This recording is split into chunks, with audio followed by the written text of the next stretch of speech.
నమస్తే welcome to CR news. Lions club international 316 జేకి గూడూరు నుండి గత 30 సంవత్సరాల తర్వాత 2025-2026 సంవత్సరానికి వైస్ డిస్ట్రిక్ట్ గవర్నర్గా ఎలెక్ట్ అయిన ఎంజేఎఫ్ లయన్ ఆర్వి రావుల వెంకటేశ్వర్లను పలు క్లబ్బుల సభ్యులు ఘనంగా సన్మానించారు.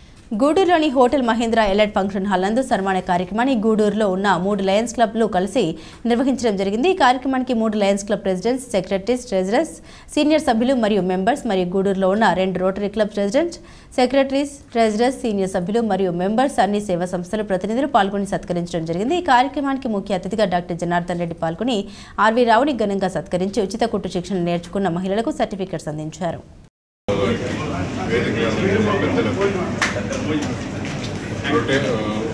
లయన్స్ మెంబర్స్కి, రొటేరియన్స్కి నా ధన్యవాదాలు.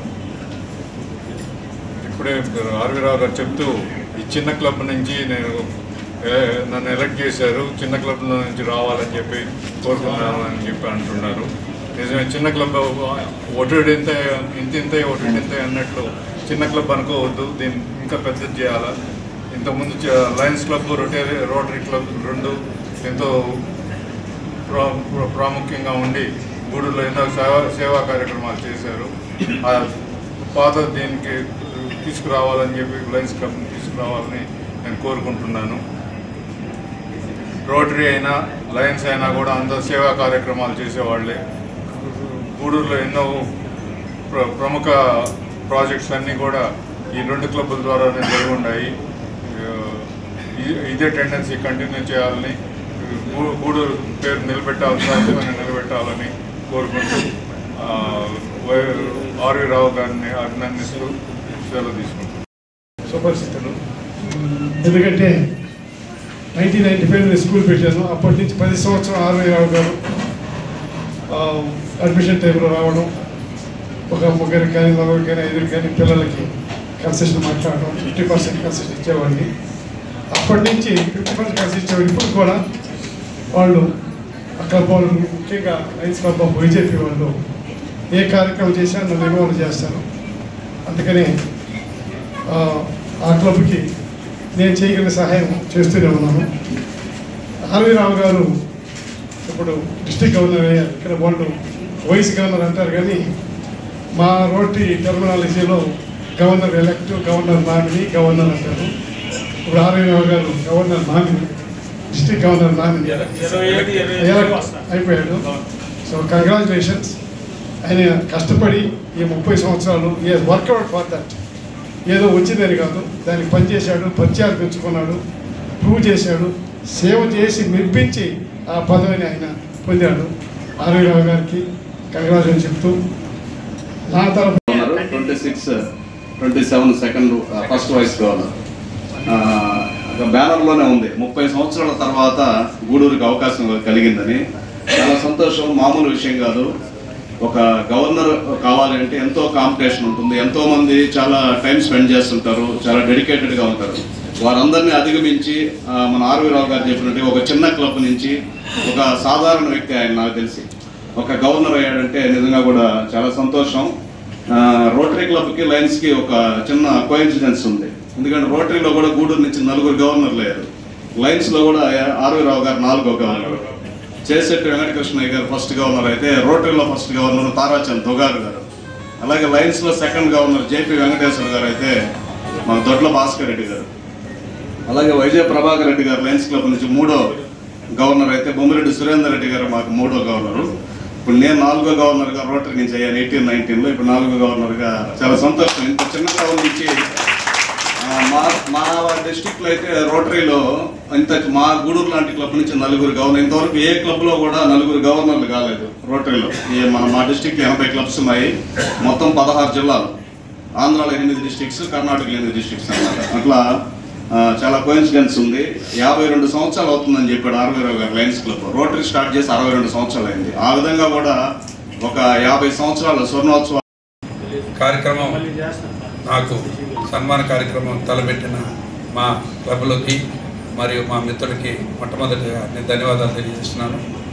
నేను లయన్స్ క్లబ్లో 1996లో జాయిన్ అవ్వడం జరిగింది. అప్పటి నుంచి డాక్టర్ వైజే ప్రభాకర్ రెడ్డి గారితో సన్నిహితంగా ఉంటూ ఆయన అప్పుడు గుంటూరు, ఒంగోలు, కడప, కర్నూలు, అనంతపురం, నెల్లూరు జిల్లాలు అన్నీ కలిసి ఒక జిల్లాగా ఉండేవి. ఇవన్నీ కూడా మాకు బెంగళూరుతో కలిసి ఉండేవి మొదట్లో. ఆ రోజుల్లో నేను ఆయనతో కూడా చాలా కాలం ప్రయాణం చేయడం, అప్పటి నుంచి అన్ని క్లబ్బుల్లో నాకు పరిచయం ఏర్పడడం, ఇప్పుడు ఈ యొక్క గౌరవం దక్కడానికి మూల కారకుడైన డాక్టర్ వైజయ ప్రభాకర్ రెడ్డి గారికి నేను నా ధన్యవాదాలు తెలియజేస్తున్నాను. అదేవిధంగా నాకు మామూలుగా జిల్లాలో పెద్ద పెద్ద క్లబ్బులు ఉన్నాయి. ఒక క్లబ్లో 500 మంది 600 మంది క్లబ్బులు ఉన్నటువంటి మా 316Jలో మాది చిన్న గూడూరులో చిన్న క్లబ్బులు మావి. ఇలాంటి క్లబ్కి ఒక రూరల్లో ఉన్న క్లబ్కి ఇవ్వాలని, పైగా నేను అందరికీ గుర్తుండే వ్యక్తిని కాబట్టి నాకు అందరూ పీడీజీలు అయితేనేమి సీనియర్ మెంబర్స్ అందరూ కూడా ఏకగ్రీవంగా నన్ను ఇనానిమస్గా ఎన్నుకోవడందుకు వాళ్ళందరికీ కూడా ధన్యవాదాలు తెలియజేస్తున్నాను. తర్వాత మేము గుడ్డు శిక్షణ అనేది ఒక 4 సంవత్సరాల నుంచి మొదలుపెట్టడం జరిగింది. దానికంటే ముందు మేము పలసరుకుల కార్యక్రమం అనేది ఒకటి చేయడం జరిగింది. దానికి ఎప్పటి నుంచో మేము 10 సంవత్సరాల నుంచి మేము ఎన్నో ప్రయత్నాలు చేసినా మాకు అది జరగలేదు. తర్వాత మా క్లబ్బు ప్రెసిడెంట్ అయినటువంటి చంద్రశేఖర్ రెడ్డి గారు ఆయన కృషితో, ఆయన పట్టుదలతో డాక్టర్ సిఆర్ రెడ్డి గారిని, మన జనార్దన్ రెడ్డి గారిని, రోహిణమ్మ గారితో మాట్లాడి మాకు ఒక పర్మనెంట్ ఫండ్ ఒకటి ఇవ్వడం జరిగింది. ఆ ఫండుని తీసుకెళ్ళి, అది కాకుండా ఇంకా చాలామంది మరి దశరథరామరెడ్డి కావచ్చు, మన పొనక దేవస్థానం గారు, తర్వాత చాలామంది దాతలు మాకు రొటేరియన్స్ ఎక్కువ ఇచ్చారు. మాకు ఇవన్నీ కలెక్ట్ చేసి ఒక బ్యాంక్లో ఫిక్స్డ్ డిపాజిట్ చేసి దాంతో వచ్చే వడ్డీతో ఈ పలసరుకుల కార్యక్రమం చేస్తూ వస్తున్నాము. ఇది మాకు పర్మనెంట్గా దీనికి ఈ కార్యక్రమానికి మాకు దాతగా ఉన్న సిఆర్ రెడ్డి గారి ఫ్యామిలీకి మేము చాలా రుణపడి ఉన్నాము. ఈ 2 పర్మనెంట్ ప్రాజెక్టులు కాకుండా మేము బ్లడ్ డొనేషన్ క్యాంపులు కూడా ఏర్పాటు చేశాము. అదేవిధంగా బ్లడ్ టెస్టులు కూడా చేస్తున్నాము. బీపీ చెకప్లు కూడా చేస్తూ వస్తున్నాము. ఇట్లా సేవా కార్యక్రమాలు కంటిన్యూ నెలలో కనీసం ఒక 10 కార్యక్రమాలు తగ్గకుండా చేస్తూ వస్తున్నాము. ఈ 2025-2026 ఆర్థిక సంవత్సరానికి ముందుగానే ఇంటి మరియు నీటి పన్నులు చెల్లించిన ఎడల ప్రభుత్వం 5% రాయితీ ఇవ్వడం జరిగిందని ప్రజలందరూ ఈ అవకాశాన్ని సద్వినియోగం చేసుకోవాలని గూడూరు పురపాలక సంఘ కమిషనర్ వెంకటేశ్వర్లు కోరారు. గూడూరు పట్టణంలోని పురపాలక సంఘ కార్యాలయంలో కమిషనర్ వెంకటేశ్వర్లు మీడియాతో మాట్లాడారు. రాబోయే ఆర్థిక సంవత్సరానికి ముందుగానే పన్నులు చెల్లిస్తే ప్రభుత్వం 5% రాయితీ ఇవ్వడం జరిగిందని తెలిపారు. పాత బకాయిలపై 50% వడ్డీ రాయితీ కల్పించిందని, ఈ అవకాశం ఏప్రిల్ 30వ తేదీ వరకు మాత్రమే అని వెల్లడించారు. పట్టణ ప్రజలందరూ ట్యాక్స్ బకాయిల్ని చెల్లించి పట్టణ అభివృద్ధికి సహకరించాలని కోరారు. చాలా మంది కుళాయి పన్నులు చెల్లించడం లేదని, బకాయిలు చెల్లించిన ఎడల వారిపై చట్ట ప్రకారం చర్యలు తీసుకుంటామని హెచ్చరించారు. ప్రతి సంవత్సరం లాగానే ఈ సంవత్సరం కూడా 5% రాయితీని మన ఆస్తి పన్ను చెల్లింపు మీద ప్రభుత్వం ఇచ్చింది కాబట్టి ఇది ఇంకా 2 రోజులు మాత్రమే అవకాశం ఉంది. ఈ రోజుతో కలిపి ఇంకా 3 రోజులు మాత్రమే అవకాశం ఉంది. 28, 29, 30 తేదీలు. కావున తప్పనిసరిగా ప్రజలు ఈ యొక్క అవకాశాన్ని వినియోగించుకొని ఈ 5% రాయితీని మొత్తం పన్నును చెల్లించడం ద్వారా పొందవలసిందిగా కోరుకుంటున్నాం. ఈ 25-26 ఆర్థిక సంవత్సరానికి ఆస్తి పన్ను, ఖాళీ స్థలం పన్ను వెంటనే చెల్లించవలసిందిగా పుర ప్రజలందరినీ కోరుకోవడం జరుగుతుంది. అలానే ఏదైతే 50% వడ్డీ రాయితీ ఉందో ఈ వడ్డీ రాయితీ కూడా ఈ 3 రోజులు మాత్రమే మనకి అందుబాటులో ఉంటుంది కాబట్టి గత బకాయిలు ఏమున్నా సరే అందులో ఉన్నటువంటి వడ్డీలో 50% రాయితీ పొంది వెంటనే ఆ వైవర్ పొంది ఆ పన్ను మొత్తం ఏకమొత్తంగా చెల్లించినట్టయితే ఆ యొక్క 50% వర్తిస్తుంది. కాబట్టి ఈరోజు, రేపు, ఎల్లుండి అంటే 30వ తేదీ అర్ధరాత్రి 12 గంటల లోపల ఈ యొక్క పన్నులు కానీ చెల్లించినట్టయితే 50% వైవరు వస్తుంది, అలానే 5% రాయితీ వస్తుంది. కాబట్టి ఈ ప్రభుత్వం ఇచ్చినటువంటి 2 అవకాశాలు వినియోగించుకోమని చెప్పని అందరినీ కోరుకోవడం జరుగుతుంది. అలానే నీటి ఛార్జీలు ఏవైతే ఉన్నాయో ప్రజలు మనకి ట్యాపుల ద్వారా నీరు పొందుతున్నారు. అయితే దాన్ని చెల్లించవలసిన ఛార్జీలు మాత్రము చెల్లించకుండా అలానే ఉంచేస్తున్నారు. కాబట్టి దయచేసి మీరు వెంటనే మీ యొక్క నీటి ఛార్జీలు కానీ చెల్లించినట్టయితే పురపాలక సంఘం భరిస్తున్నటువంటి ఈ సిబ్బంది జీతాలు కానివ్వండి, తర్వాత వాటర్ సప్లైకి సంబంధించినటువంటి మెయింటెనెన్స్కి సంబంధించినటువంటి ఛార్జీలు కానివ్వండి, తర్వాత రిపేర్లకు సంబంధించినటువంటి ఛార్జీలు కానివ్వండి, అలానే ఎలక్ట్రిసిటీకి సంబంధించిన ఛార్జీలు కానివ్వండి చెల్లించవలసిన అవసరం ఉంది. కాబట్టి మనం నీటిని వినియోగించుకుంటున్నాము కానీ తిరిగి నీటి ఛార్జీలు మనం చెల్లించడం లేదు. కాబట్టి దయచేసి అందరినీ ఈ నీటి వాడకందారులు ఎవరైతే ఉన్నారో పట్టణ ప్రజలు తప్పనిసరిగా ఈ యొక్క అవసరాలు గుర్తించి తప్పనిసరిగా మీరు వాడుకునేటువంటి నీటి ఛార్జీలు వెంటనే చెల్లించాలని చెప్పని ఈ సందర్భంగా మీ అందరినీ కోరుకుంటూ వెంటనే ఈ యొక్క ఛార్జీలు చెల్లించి ప్రాపర్టీ ట్యాక్స్ చెల్లించి వెహికల్ ట్యాక్స్ చెల్లించి పురపాలక సంఘ అభివృద్ధికి తోడ్పడతారని చెప్పని పట్టణ ప్రజలందరినీ ఈ సందర్భంగా కోరుకోవడం జరుగుతుంది. మడమలూరు గ్రామంలోని బ్రాందీ షాపులో చోరీ. అర్ధరాత్రి గుర్తు తెలియని వ్యక్తులు వాచ్మెన్ను కత్తులతో బెదిరించి షాపు తాళాలు పగలగొట్టి చోరీకి పాల్పడ్డారు. అనంతరం వాచ్మెన్ కిడ్నాప్ చేసి అక్కంపేట గ్రామం వద్ద వదిలిపెట్టి వెళ్లిపోయారు. సమాచారం అందుకున్న మనుబోలు ఎస్ఐ ఎం శివరాకేష్ సంఘటన స్థలానికి చేరుకుని దర్యాప్తు చేపట్టారు. అయితే ఈ సంఘటనలో పెద్దగా నగదు మద్యం తీసుకెళ్లలేదన్నట్లుగా సమాచారం.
ప్రభుత్వం ప్రతిష్టాత్మకంగా నిర్వహిస్తున్న ప్రజా విజ్ఞప్తుల పరిష్కార వేదిక కార్యక్రమాన్ని మండలంలోని ప్రజలందరూ సద్వినియోగం చేసుకోవాలని మనుబోలు మండల తహసీల్దార్ సుబ్బయ్య తెలిపారు. ఈ సందర్భంగా ఆయన మీడియాతో మాట్లాడారు.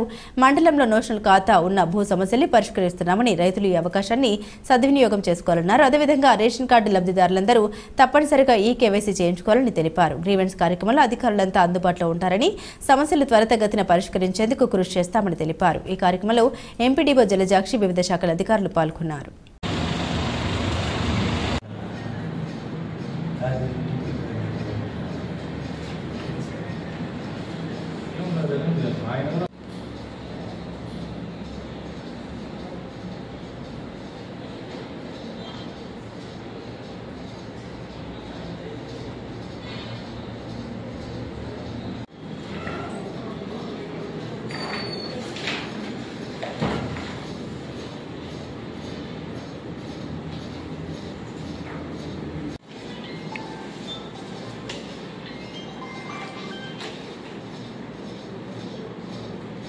అందరికీ నమస్కారం.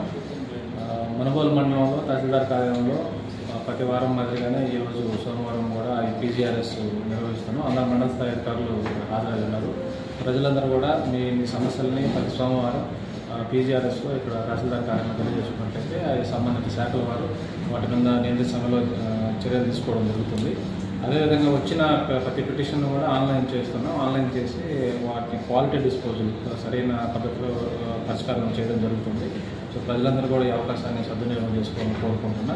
అదేవిధంగా మన మనుబోలు మండలంలో మొత్తం అన్ని గ్రామాలు 18 గ్రామాలకు సంబంధించి నోషనల్ ఖాతాలుని రెగ్యులర్ ఖాతాలు చేయమని గౌరవ కలెక్టర్ గారు జేసీ గారు ఇన్స్ట్రక్షన్స్ ఇచ్చున్నారు. దాని మీద గ్రామాల్లో ఇప్పుడు బీఆర్ఓలు వెరిఫై చేసి డేటా కలెక్ట్ చేస్తున్నారు. దీనికి సంబంధించి మొత్తం 3300 నోషనల్ ఖాతాస్ ఆన్లైన్ రికార్డులో ఉన్నాయి. ఇవన్నీ కూడా రైతులు రెగ్యులర్ ఖాతా కిందకు మార్చుకున్నట్టయితే వాటిలో ఏదైనా సబ్సిడీలు తీసుకోవడం కానీ రైతు భరోసా రావడం కానీ అవకాశాలు ఉంటాయి. సో రైతులు మీకు సంబంధించిన భూములకు ఏదైనా నోషనల్ ఖాతాలు ఆన్లైన్లో ఉన్నాయని మీరు గ్రహించినట్లయితే సంబంధిత విఆర్ఓల దగ్గర మీ డాక్యుమెంట్లు వాళ్ళకి సమర్పించినట్టయితే వాటిని రెగ్యులర్ ఖాతా కిందకి మార్పు చేయడానికి చర్యలు తీసుకుంటున్నాం. తర్వాత మనకి ఈ సివిల్ సప్లైస్ సంబంధించిన రేషన్ కార్డులో ఉన్నటువంటి అందరి మెంబర్లను కూడా ఈకేవైసీ పూర్తి చేయమని ప్రభుత్వం నుంచి ఆదేశాలు ఉన్నాయి. దీనికి సంబంధించి ఇంకా మన మనుగోలు మండలంలో 2081 మంది ఈకేవైసీ చేసుకోకుండా పెండింగ్ ఉంది. సో ఈ కార్డులో ఉన్నటువంటి ప్రతి సభ్యుడు కూడా మనకు 1వ తేదీ నుంచి రేషన్ ఎలాగో తీసుకోబోతుంది కాబట్టి అందరూ రేషన్ షాప్ డీలర్ దగ్గర కానీ లేదు మీరు ఎక్కడైనా వలస వెళ్ళి అక్కడ రేషన్ తీసుకుంటే అక్కడైనా కానీ ఈకేవైసీ పూర్తి చేసుకోవాలి. ఈకేవైసీ పూర్తి చేసుకున్నట్లయితే వాళ్ళ ఆ సభ్యులకి రేషన్ నిలుపుదల చేసే అవకాశం ఉంటుంది కాబట్టి ప్రజలు ఈ విషయాన్ని గమనించి అవకాశాన్ని మీరు ఈకేవైసీ కంప్లీట్ చేసుకోవాలని చెప్పి ఈ సందర్భంగా నేను కోరుతున్నాను.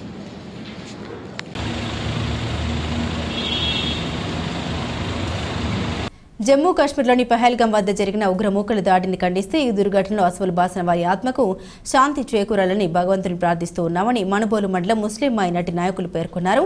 ఉగ్రవాదులు చేసిన దాడికి నిరసనగా మండల కేంద్రమైన మనుబోల్లో ఆదివారం సాయంత్రం టీడీపీ రాష్ట్ర మైనార్టీ సెల్ నాయకులు అమీర్ బాషా ఆధ్వర్యంలో కొవ్వొత్తులు వెలిగించి శాంతి ర్యాలీ నిర్వహించారు. ఈ సందర్భంగా ముస్లిం మైనార్టీ నాయకులు మాట్లాడారు.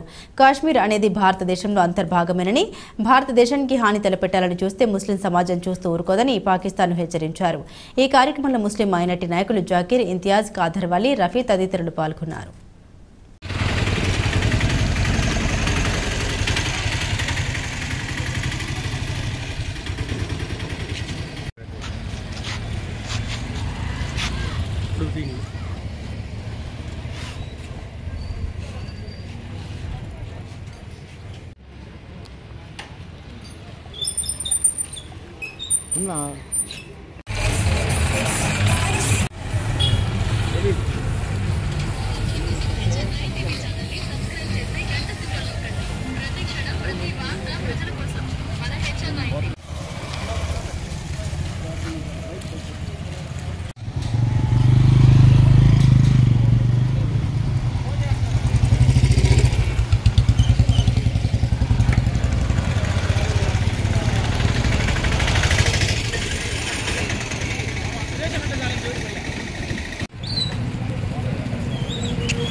జమ్మూ కాశ్మీర్లో పహల్గాంలో జరిగిన ఉగ్రదాడికి నిరసనగా మేము శాంతి ర్యాలీ చేస్తున్నాం. ఇవాళ కోర్టు ర్యాలీ అయితే ఇది ఏ మతాలకు సంబంధించిన విషయం కాదు. ఎందుకంటే మనం మొదట మనుషుల తర్వాతే మానవత్వం ఉంటేనే మతం ఉంటుంది. అసలు ఏ మతం కూడా మానవత్వం లేకుండా దారుణంగా అమాయక జీవులను చెప్పమని ఏ మతం చెప్పదు. కాబట్టి ఏ మతానికి సంబంధం లేదు. కాబట్టి మొత్తం ప్రతి ఒక్కరూ మానవత్వం ఉన్న ప్రతి మనిషి కూడా ఖండించాల్సిన విషయం. అమాయకులైన టూరిస్టులు చంపడం చాలా దారుణ విషయం. వాళ్ళు నిరాయుధులు, వాళ్ళు ఎవరికి శత్రువులు కాదు, వాళ్ళకి ఎవరితో శత్రుత్వం లేదు. కాబట్టి మన దేశాన్ని విచ్ఛిన్నం చేయడానికి ఇది శత్రు దేశం పనిన కొట్టే తప్ప మతానికి సంబంధం లేదు. ఉగ్రవాదులకి ఏ రోజు మతం లేదు. వాళ్ళు ఎవరినైనా కాల్ చేస్తారు, ఎవరైనా చంపేస్తారు. అది మన దేశంలో వాళ్ళు అలకలను సృష్టించి అక్కడ మన కాశ్మీర్లో మనం ప్రధానంగా జీవనాధారం అంతా కూడా టూరిస్టుల మీద ఉంటుంది. అలాంటి టూరిజంని దెబ్బతీసేసి మన జమ్మూ కాశ్మీర్ని బాగా డిగ్రేడ్ చేసి మన దేశం పేరుని మొత్తం ప్రపంచం అంతా చాలా దారుణంగా చిత్రించాలని వాళ్ళు చేస్తున్న కుట్ర తప్పితే ఇది ఏ మతానికి సంబంధం లేదు. ఉగ్రవాదులకి ఏ రోజు ఏ ఉగ్రవాదికి ఏ మతం లేదు. వాళ్ళు అక్కడ చూసి ఎవరిని చంపడం కానీ ఎక్కడైనా సరే మనం చాలా చూసాం. అంతమంది మామదాస్టు చూసాం, అంతమంది తమని విభాగాన్ని కాల్చి చంపడం చూసాం. ఇక్కడ ఎవరు కూడా అట్లా ఐడెంటిఫై చేసి చంపిన దాఖలాలు లేవు. మనం హైదరాబాద్లో చూసాం బాంబ్ బ్లాస్ట్, అక్కడే ఐడెంటిఫై లేదు. వాళ్ళు బాంబ్ బ్లాస్ట్ బాంబులు పెట్టేస్తారు, చంపేస్తారు, అంతే. అమాయకుల మీద చంపుతారు, దాన్ని కూడా చంపుతారు. కాబట్టి వాళ్ళకి ఎవరి మీద కక్షలు కార్పణ్యాలు ఉండవు. ఇలా అమాయకులను చంపి మన దేశాన్ని వాళ్ళు బాగా ప్రపంచ దేశాల్లో మన దేశాన్ని ఇది శాంతిలోకి లేని దేశంగా చూపించాలని వాళ్ళు చేస్తున్న ప్రయత్నం తప్ప ఇది మనం ప్రతి ఒక్కరు ఖండించాలి. ఇది ప్రతి పార్టీ, ప్రతి మతం, ప్రతి మనిషి కూడా ఖండించాల్సిన విషయం. ఇది ఖచ్చితంగా ఇది చాలా దారుణమైన విషయం. దీన్ని ఎవ్వరూ అంగీకరించరు. మానవత్వం మనిషి ఎవ్వరు కూడా దీన్ని ఎవ్వరూ అంగీకరించే ప్రసక్తి లేదు. కాబట్టి మేము చాలా చాలా తీవ్రంగా ఖండిస్తున్నాం. మేము అందరం కూడా దేశ భద్రత కోసంగా ఏ దేశం ఏ చర్య తీసుకున్నా కూడా మేము అందరం రెడీగా ఉన్నాం. మేము అందరం కోఆపరేట్ చేయడానికి సిద్ధంగా ఉన్నాం. దేశ భద్రత ముఖ్యం, దేశం ముఖ్యం, దేశం తర్వాత మన మనుషులు ముఖ్యం, మానవత్వం ముఖ్యం. ఇవన్నీ వీటి తర్వాతే మతం. కాబట్టి మతానికి ప్రాముఖ్యత కాదు ఇక్కడ. వాడు దయచేసి అలాంటివి అపార్థం చేసుకోవట్లేదు. ఖచ్చితంగా అయితే ఉగ్రవాదం చేద్దాం. ఇంతవరకు మన జమ్మూ కాశ్మీర్లో జరిగిన ఉగ్రవాద కుట్రని మేము ఖండిస్తున్నాం. ప్రపంచ దేశాలన్నీ ఖండించాయి. ఇది అమానవీయత సంఘటన. ఎందుకంటే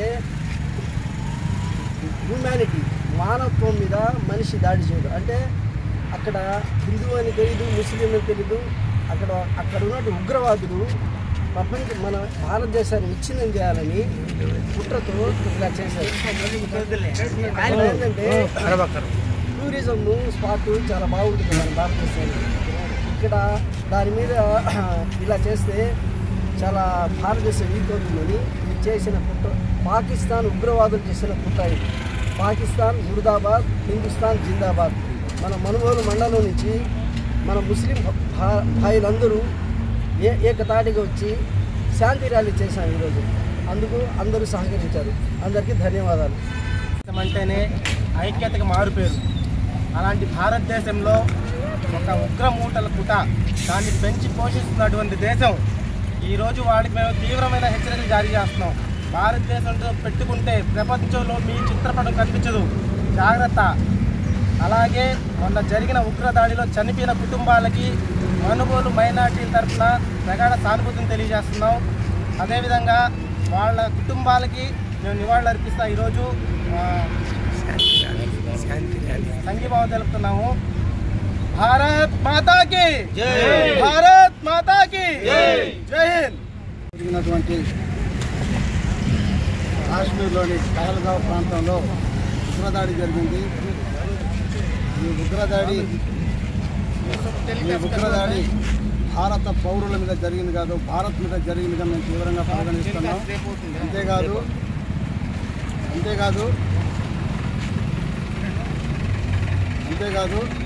ఇటీవల ఆ ఉగ్రదాడిలో చనిపోయిన వారి కుటుంబాలకి మనుగోలు మండలం ముస్లిం మైనార్టీ సోదరుల తరఫున వారి కుటుంబాలకి మా ప్రగాఢ సానుభూతి తెలియజేస్తూ, అదేవిధంగా ఇలాంటి సందర్భంలో ఆ అల్లా వారికి మనోధైర్యాన్ని కలిగించాలని కోరుకుంటూ,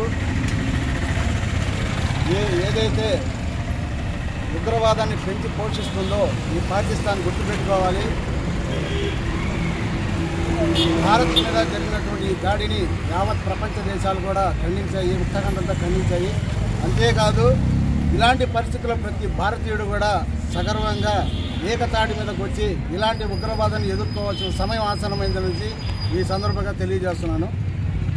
గూడూరు పట్టణంలోని శివాలయంలో గ్రహాలకు అధిపతి సైన్యాధిపతి శ్రీవల్లి దేవసేన సమేత సుబ్రహ్మణ్య స్వామివారి కళ్యాణ మహోత్సవం వైభవంగా నిర్వహించారు.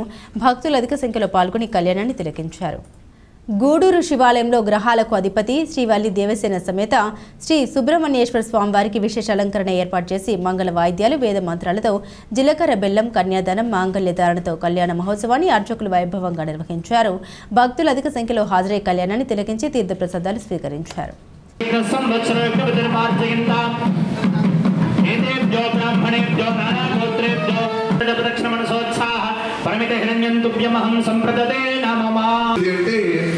పూర్వం దేవతలు, ఋషులు, మహర్షులు అంతా కూడా కళ్యాణం కోసంగా వారంతా కూడా యజ్ఞం చేస్తూ ఉంటే, ఎవరైనా పూజలు, యజ్ఞయాగాలు అందరూ చేసేటటువంటి యజ్ఞానికి ఆ దేవేంద్రుడు భయపడిపోయి ఒక రాక్షసుడు అక్కడ ఉండేటటువంటి యాగశాలలో ఉండేటటువంటి చదవకుండా వెళ్ళి అడ్డుపడుతూ ఉంటాడు, మాట్లాడుతూ ఉంటారు. కాబట్టి ఎక్కడైనా సరే ఆ వేదం వినకుండా, ఆ వేద శబ్దం ఉచ్చరింపబడకుండా మనం మాట్లాడాము అంటే మనలో రాక్షసు అక్కడ వేద పండితులు వేద మంత్రాలు చదువుతూ ఉంటే అది చదవకుండా అడ్డుపడుతూ ఉంటాడు. అయితే ఈ బ్రహ్మగారి దగ్గరికి వెళ్తారు. వెళ్ళి, అయ్యా నేను లోక కళ్యాణం కోసంగా ఒక గొప్పటే సరిపోవు, పూజా సామాన్ అంటే సరిపోవు, ముఖ్యంగా వినాయకుడు ఉండాలి. ఇప్పుడు వినాయకుడిని వెతకడం ప్రారంభం చేస్తాను. మంగళకరమైనటువంటి పసుపుని తీసుకొని ముద్దగా చేసి అందులో వినాయకుడిని ఆవాసాలకు వెళ్ళి చక్కగా మంగళకరమైనటువంటి పసుపుని తీసుకుని శ్రీ వల్లీనాంని కన్యా చతుస్థాన ప్రకృతికో మహాదేవేభ్యో శుభం భగవద్భవస్య నీలవంశోద్భవస్య యోధవ శర్పణో నప్త్రే శ్రీవత్స సర్వోద్భవ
మణబోలు గ్రామంలోని శ్రీ గంగమ్మ పరమేశ్వరి దేవస్థానంలో ఆదివారం రాత్రి అమ్మవారికి ప్రత్యేక పూజలు నిర్వహించారు.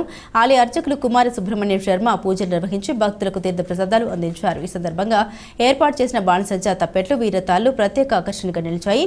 యాదవ సంఘం మణబోలు వారి ఆధ్వర్యంలో ఈ కార్యక్రమాలు నిర్వహించారు. ఈ పూజల్లో అధిక సంఖ్యలో భక్తులు పాల్గొని అమ్మవారిని దర్శించుకుని తీర్థ ప్రసాదాలు స్వీకరించారు.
ఇవి బులెటిన్ అప్డేట్స్. మరిన్ని అప్డేట్స్ కోసం చూస్తూనే ఉండండి సిఆర్ న్యూస్.